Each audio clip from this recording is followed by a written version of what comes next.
Seigneur. Exode chapitre 3.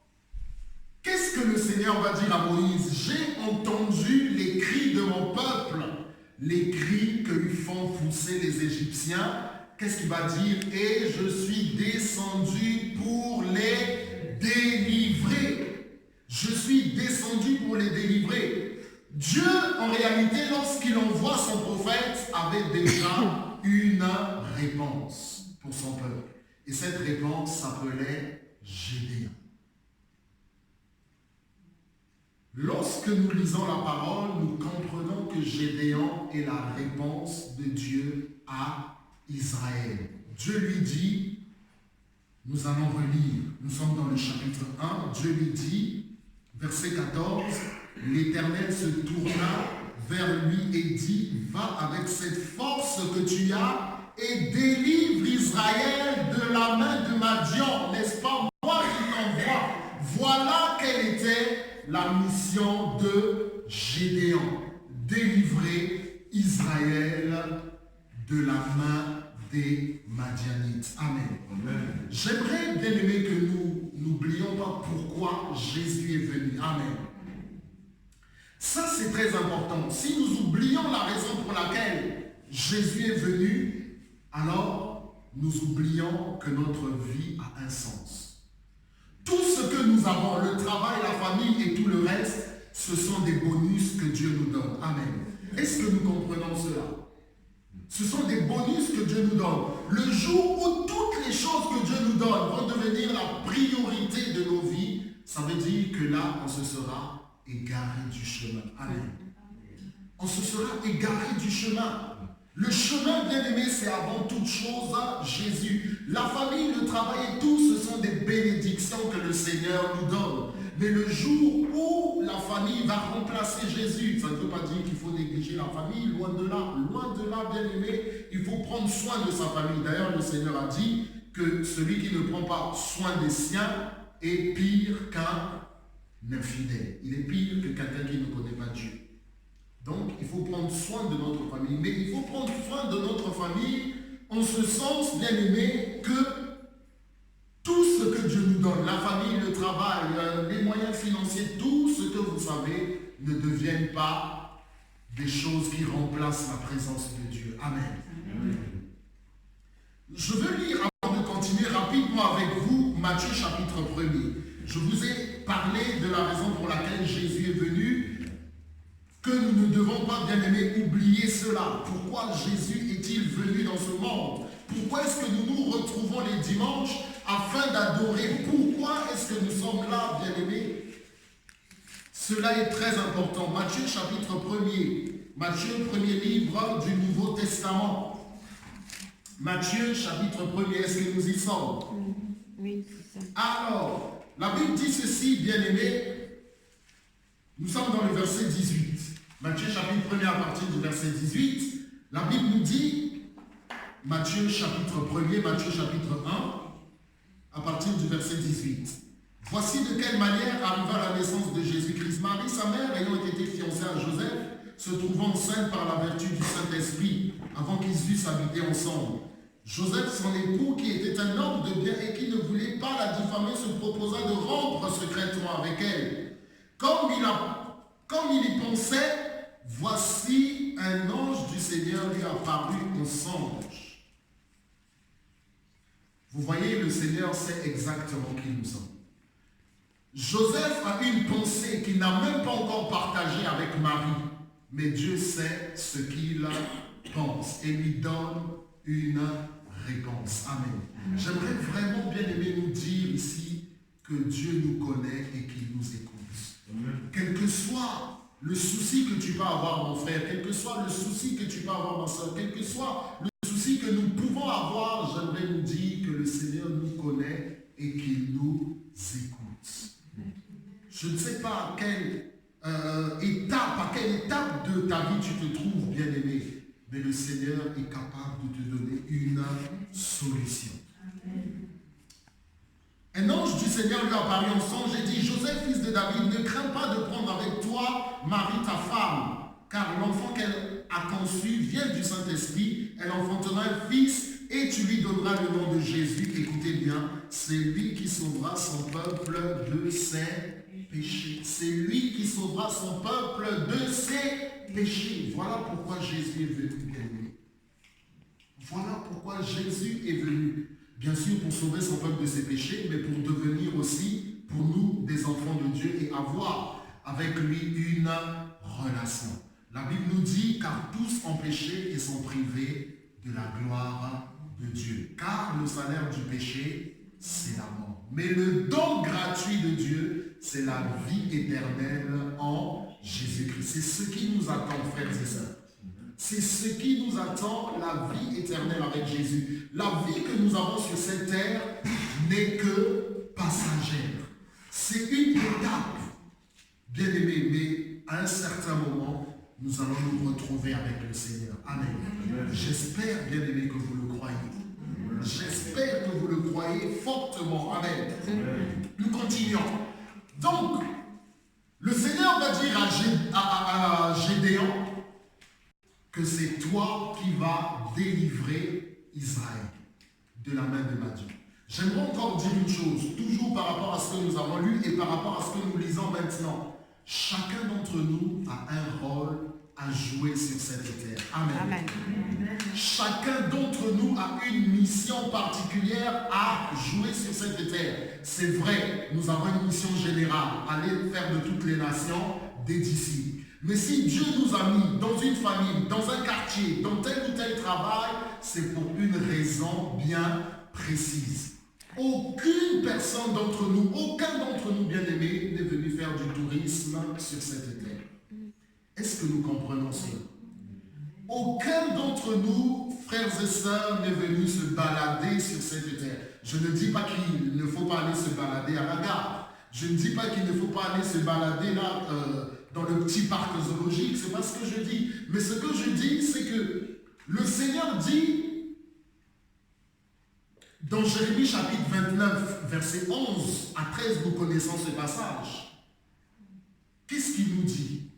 Car je connais les projets que j'ai formés sur vous, projets de paix et non de malheur, afin de vous donner un avenir et de l'espérance. Jérémie chapitre 29, versets 11 à 13. Si Dieu a des projets merveilleux pour nous, il est tout à fait normal que vous et moi aussi nous ayons des projets, la maison, la famille et tout le reste. Ça, c'est très important. C'est très important.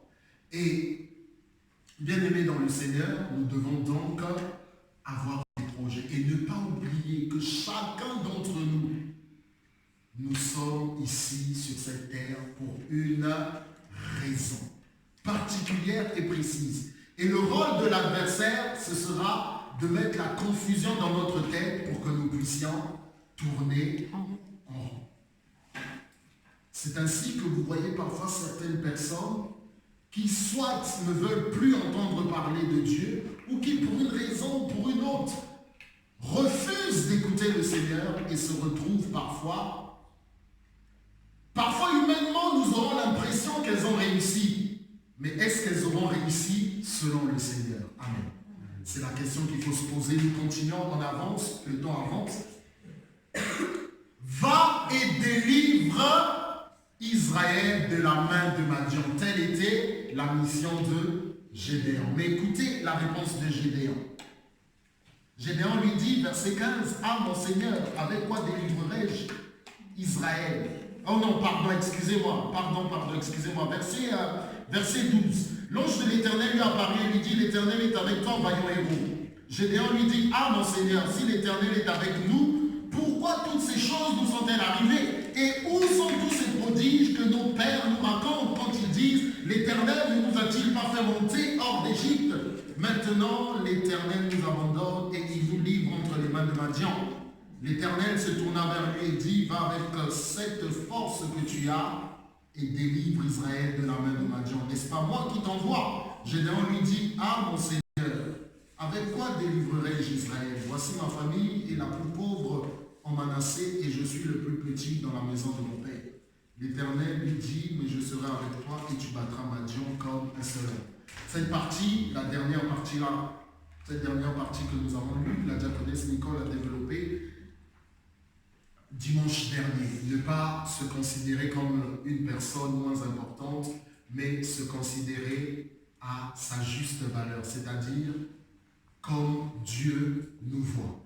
Et pour que nous puissions nous voir comme Dieu nous voit, il faut donc aller dans sa parole. Mais il y a une chose qui m'étonne et j'espère que ça vous a étonné. Est-ce que quelqu'un peut me donner peut-être une réponse, peut-être une piste dans le dialogue qu'il y a entre Gédéon et l'ange de l'Éternel?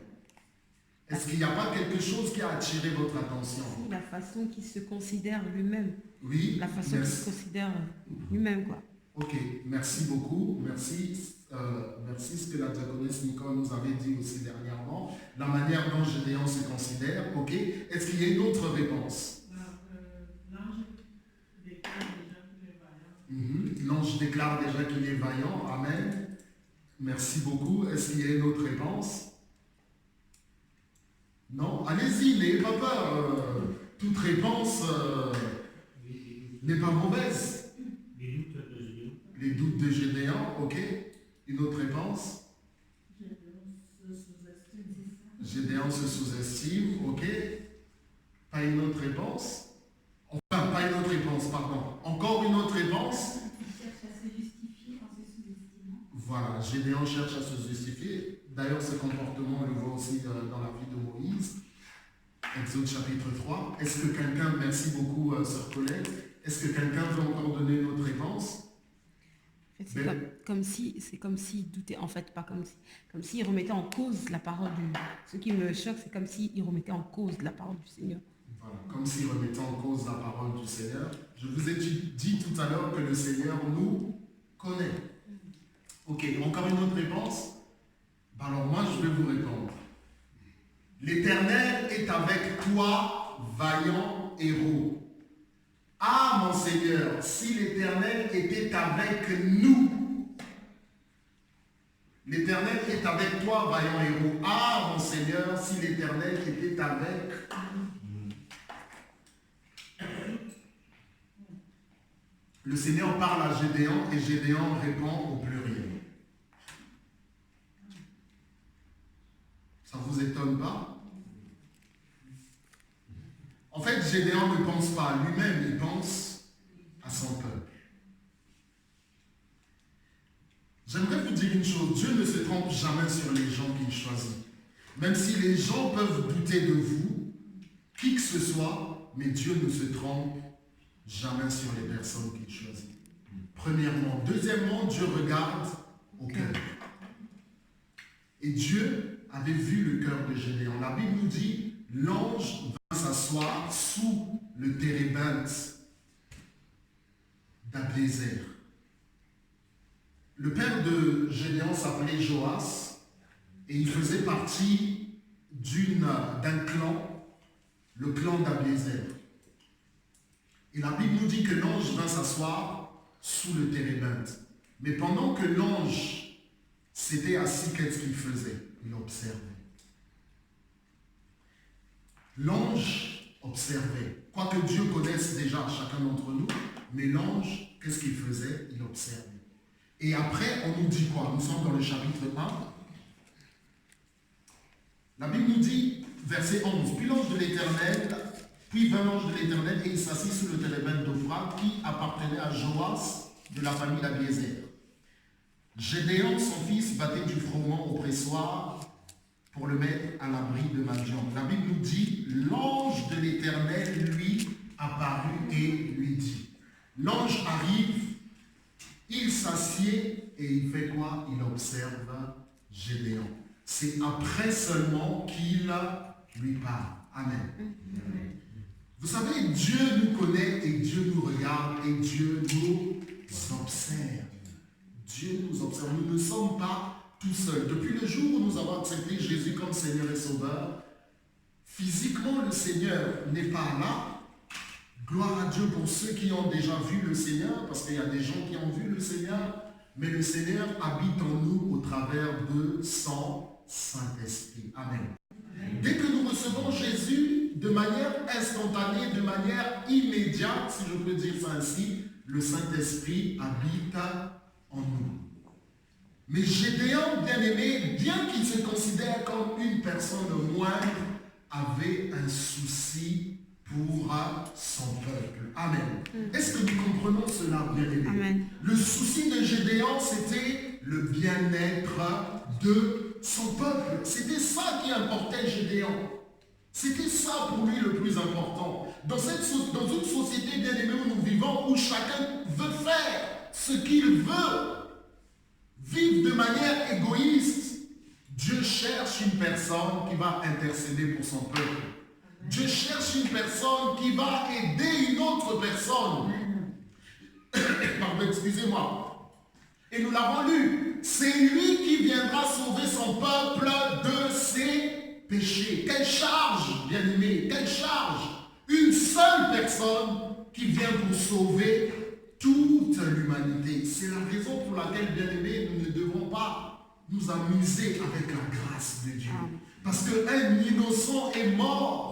Et il a porté sur son corps, sur ses épaules, sur son corps, littéralement sur son corps, les péchés de plusieurs personnes. Aujourd'hui, nous sommes 1 milliard de chrétiens officiellement sur cette terre, sans oublier les frères et sœurs qui sont partis avant. Imaginez, et le Seigneur connaît nos peines et il écoute nos prières. Moi, je vous le dis clairement, je ne serai pas capable de supporter les soucis d'1 milliard de personnes. Je ne sais pas, peut-être vous. Mais cet homme avait un souci pour son peuple. Et c'est ça, bien aimé, le plus important que nous devons comprendre aujourd'hui. Nous avons des dons. Le Seigneur nous a donné quelques capacités. Peut-être on sait faire ceci, peut-être on sait faire cela. Il faut penser à son peuple. Il faut penser, bien aimé, à son Église. Parfois, le Seigneur peut vous donner une capacité qu'un autre frère n'a pas. Il faut la mettre au service de l'Église. Il ne faut pas faire comme Ananias et Saphira. Ananias et Saphira, Actes des Apôtres, chapitre 6, si je ne me trompe pas, on ne va pas le lire. Alors que tout le monde est en train d'apporter quelque chose, ça doit être 5 ou 6, Actes des Apôtres. On ne va pas le lire, mais je vais quand même vous donner la référence. Ananias et Saphira, on est là au début de l'église primitive, on est là au début de la première église qui existait au monde. Ananias et Saphira, tout le monde est en train d'emmener quelque chose, tout le monde apporte ses biens, tout le monde est en train de vendre ses maisons. Le produit, oui, c'est Actes des Apôtres chapitre 5. Et le produit de la vente, la Bible nous dit, il l'emmène aux pieds des apôtres. Mais Ananias et Saphira, mari et femme, qu'est-ce qu'ils font? Ils prennent une part de la vente qu'ils gardent pour eux et ils vont dire aux apôtres, tout ce qu'on a, l'argent qu'on vous emmène, c'est tout l'argent qu'on vous donne. Alors qu'ils avaient gardé une partie pour eux. Et ce que le Seigneur va leur reprocher, ce n'est pas qu'ils aient gardé une partie, mais plutôt qu'ils aient menti en disant, on vous a tout donné. Au lieu de dire, on a gardé une partie. C'était ça le péché d'Ananias et de Saphira. Mais ce n'est pas, bien aimé, là l'objet de notre message. Mais ce que nous avons, ce que je veux dire, bien aimé, ce que nous avons, peut-être ce n'est pas écrit ici sur mon front, ou sur notre front courageux, ou peut-être ce n'est pas écrit ici sur notre front peut aider. Mais lorsqu'on voit un frère, lorsqu'on voit une sœur, peut-être je n'ai pas d'argent, mais je peux prier pour lui, je peux prier pour elle. Amen. Je peux peut-être apporter la connaissance que j'ai acquise à l'école. Amen. Amen. Tout cela, bien entendu, en respectant les consignes du Seigneur. Vous savez que l'Église est quand même la maison de Dieu et tout cela est organisé. Amen. Est-ce que, diaconesse Nicole, je peux apporter quelque chose? Et par rapport à ce que le Seigneur va lui dire, elle vous dira oui ou non, ou plutôt, voilà comment les choses peuvent se passer. Vous avez vu et nous avons vu que Gédéon était un homme, je dirais, peureux. Mais ce que les hommes voient, ce que nous voyons en nous-mêmes, ce n'est pas ce que Dieu voit. Amen. L'Éternel est avec toi, vaillant héros. Gédéon avait juste besoin d'un coup de pouce. Amen. Parfois, un frère, une sœur a juste besoin d'un encouragement. Et cet encouragement, peut-être c'est moi, peut-être c'est vous qui allons apporter cela. Mais pour ça, bien entendu, il faut se voir comme Dieu nous voit. Amen. J'ai tel souci, tel problème, et tu sais, moi aussi j'étais dans tel souci, le Seigneur m'avait aidé, et voilà comment est-ce que j'ai procédé avant, et voilà comment est-ce que le Seigneur peut sauver une personne de tel ou de tel problème. Donc ce que je veux dire, et le plus important dans notre message, c'est cela, frères et sœurs, c'est que ce que Dieu nous donne, ce n'est pas pour nous-mêmes. Ce n'est pas pour nous-mêmes, pour que nous puissions vivre en égoïsme. La société, bien aimée, nous offre déjà un spectacle d'égoïsme. Ou bien aimé, parfois, quand quelqu'un est un petit peu différent de nous, on ne le supporte pas. Quand quelqu'un ne pense pas comme nous, on ne le supporte pas. Ah oui, il n'est pas évangélique, donc ce n'est pas un enfant de Dieu. Ah oui, il ne prie pas à haute voix, donc ce n'est pas un enfant de Dieu. Attention aussi parfois aux préjugés. Attention parfois aussi aux préjugés. Le Seigneur Jésus m'a dit ceci dans un évangile. Je sais, ça doit être dans le livre de Luc, mais pardonnez-moi, il va dire ceci. Alors qu'il était en train de faire sa mission, l'apôtre Jean va lui dire, Seigneur, nous avons vu un homme qui prêchait en ton nom et nous l'en avons interdit. Parce qu'il ne nous suit pas. Il ne fait pas partie de la compagnie des 12. Il ne fait pas partie des disciples que je suis. Alors nous lui avons dit, arrête de parler du nom de Jésus. Et Jésus va leur répondre, vous ne devez pas faire cela. Celui qui n'est pas contre nous est avec nous. Amen. Vous savez, Jésus a une grande famille sur cette terre. Amen. C'est juste une parenthèse que j'ouvre, mais on est en train de terminer. Jésus a une grande famille sur cette terre et nous sommes tous différents les uns des autres. Vous êtes d'accord avec moi que tout le monde ne s'appelle pas Nicole, que tout le monde ne s'appelle pas Francisca ou que tout le monde ne porte pas le prénom de notre sœur Rita. Vous êtes d'accord avec moi? Mais pourtant, Dieu nous aime dans toutes nos différences. Amen. Amen. Et il nous donne assez d'amour pour aimer telle personne. Amen. Donc voilà, bien aimé, ce que je voulais dire. Ce que le Seigneur nous donne, nous devons le partager. Et je vais plus loin. Ne laissez pas notre sœur Nicole toute seule porter les soucis, porter sur elle tous les fardeaux.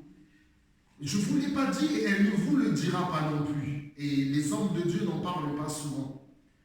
Mais ça peut arriver qu'ils aient, bien aimé, des problèmes parce qu'ils sont remplis des soucis concernant le reste du peuple.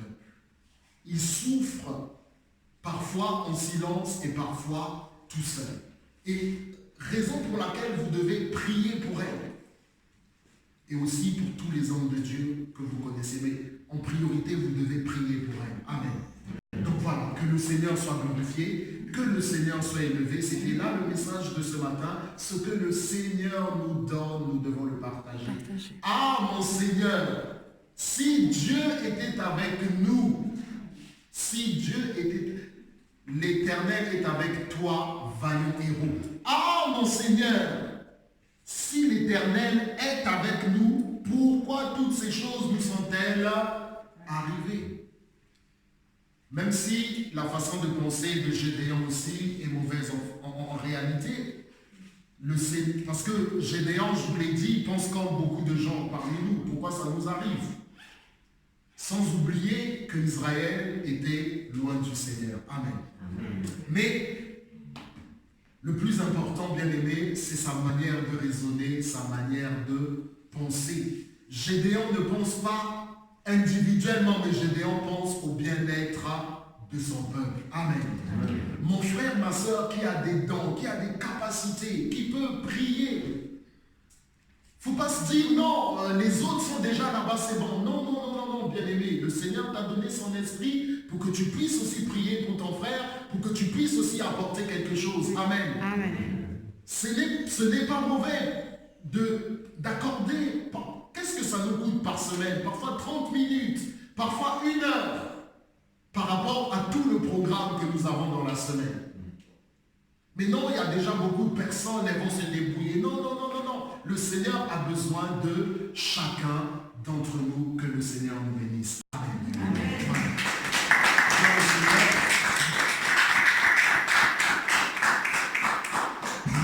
Si on peut se lever, nous allons prier. Après quoi, je remettrai la parole à la diaconesse Nicolas. Nous voulons dire merci d'abord au Seigneur. Merci au Seigneur pour sa parole. Merci au Seigneur pour sa grâce. Papa, merci dans le nom de Jésus. Papa, merci pour ta parole. Merci pour ta grâce, Papa. Nous te disons...